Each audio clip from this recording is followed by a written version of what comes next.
Hello guys, today I will be showing you how to change app permissions. If you find this video helpful, please do like and subscribe. So if you are using Android, all you have to do is open settings. Here on your settings, you have to look for application.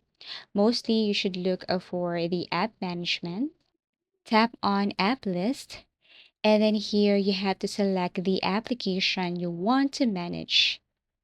Let's just say I'm going to change the permission of the InChat application. Tap on permissions, and here you can set or you can tap on deny and allow. If you want to deny microphone, you just basically tap on deny. Also, if you want to allow permission for a specific application, just do the same thing. Select the application, go to permissions, and then tap that specific feature here, tap on allow. And basically, that's how easy it is.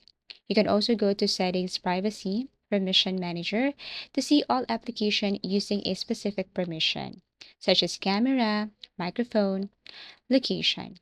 So again, just select that specific application, go to permission, and then here you can just enable permissions you trust the app with. For sensitive application, you might review permissions regularly. Turning off background permission may save battery and protect privacy. Thank you for watching and see you again in our next video tutorials.